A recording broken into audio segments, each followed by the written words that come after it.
Masai Ujiri and Toronto Raptors fans are salivating over this latest update as, of course, this team is on the mission, on the quest to acquire Giannis Antetokounmpo in this year's off season, and the Spurs are a likely suitor for Giannis Antetokounmpo as well. However, there's been some new updates which, if these come to fruition, takes them out of the running for Giannis Antetokounmpo, making it all the more likely that Giannis ends up as a Toronto Raptor this summer. So lots of stuff to break down out here in this video, folks. If you don't want to miss a single thing on this quest, on this journey, on this mission, we are on together. We are all chasing the private jets. We are looking for Giannis. We are on that quest. We're flying, checking out his private jets. If you want to join us on this hunt, on this quest to acquire Giannis Antetokounmpo with my outdated Giannis graphic that I've been bringing up pretty well every video as of late, if you want to join the Giannis Watch, make sure you guys hit that subscribe button because we're delivering all the latest updates, not just on this Giannis Antetokounmpo situation, but everything regarding the Toronto Raptors. So, what's going on? What are these updates? What is happening here now at this point? Well, let's take a look because right now, if you look at the odds in terms of where Giannis will be playing next season, the Toronto Raptors have been jumping up significantly as of late. And this isn't the major update, but you see two other teams that are really out there in the mix because of the assets they have, because of the needs of their team, and frankly, the attractiveness of the markets. The San Antonio Spurs, beyond the Milwaukee Bucks, are the favorites to land Giannis Antetokounmpo, and then behind them, it's the Houston Rockets. Now, there have been a bunch of different odds thrown out there. There's different bookies. They all have different intel information, and usually it's stuff that's not out there to the public. But the Toronto Raptors have been jumping as of late in terms of being in the mix for Giannis Antetokounmpo. But Ben, what's the update? Why'd you bring up Victor Wembanyama and the Spurs and all of these types of things out there at the beginning? Well, essentially, there's been some new reports that are going on because I'll solidify this first just so there's context for people that haven't been up to date. But the Toronto Raptors are in the mix. They are looking for a big fish this off season. So that tide has connected the Toronto Raptors to a lot of star players across the NBA over the past week or so. So that came out from Brian Windhorst. Then fuel was added to the fire, where Doug Smith came out and said that there's mutual interest between Antetokounmpo and the Toronto Raptors. The wild card is the cost. Doug Smith also later went on to say that Scottie Barnes is being made available in these trade discussions, centerpieces of a trade package. Lundberg said the preliminary packages would include Scottie Barnes in a Giannis trade, but eventually it would get to that point. And of course, you had Scoop B come out and talk about how the Toronto Raptors and the Brooklyn Nets are two teams that have interest, that Giannis would have as a destination of interest because of the impact he could have out there in those organizations. Be the man, build a legacy, do all this type of stuff. So,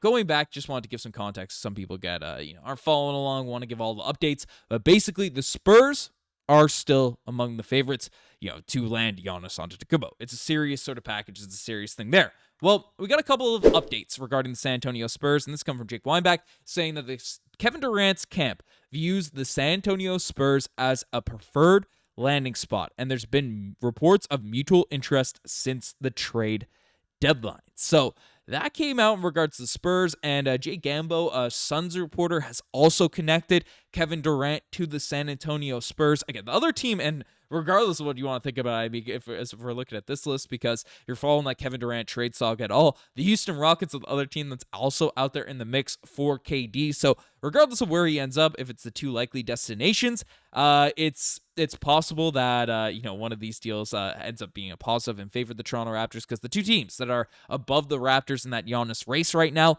they land Kevin Durant, they are out of the mix. They're out of the contention to land Giannis Antetokounmpo. They won't have the assets. They won't have the pieces to the contracts to facilitate one of these deals. I mean, unless a De'Aaron Fox is out there at this point. So, there's more and more likelihood Kevin Durant ends up as a San Antonio Spurs. And it's not just that. It's not just KD.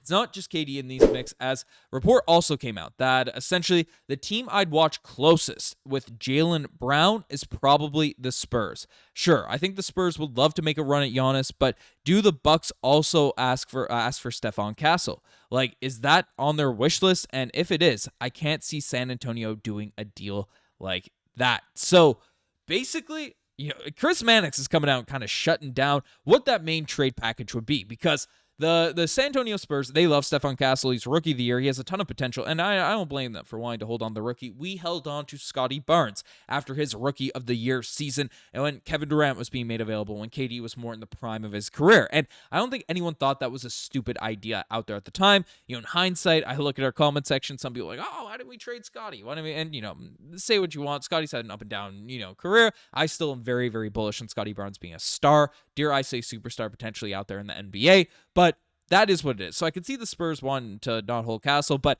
if Castle's withheld from a San Antonio Spurs trade, then a deal is not going to happen. It's not going to happen with the Milwaukee Bucks. They are going to want a haul, as John Horst, their GM, has come out and directly said, if there's a Giannis trade going to be happening, he is going to be going for blood. So the Spurs, in these couple updates, might be looking for cheaper options in Kevin Durant, and cheaper in the sense of a trade package in Kevin Durant as well as Jaylen Brown in one of these deals and one of these moves and one of these maneuvers. So makes them less willing to acquire Giannis Antetokounmpo. And the Toronto Raptors have gone the other way with this, according to the intel that has come out, as Scottie Barnes, who is averaging 19 points per game, 8 rebounds, 6 assists his most recent season, dealt with some injuries and stuff, struggles with his three-point shooting, but still improved defensively, improved as a finisher, improved as a playmaker, still only 23 years old, has been an all-star.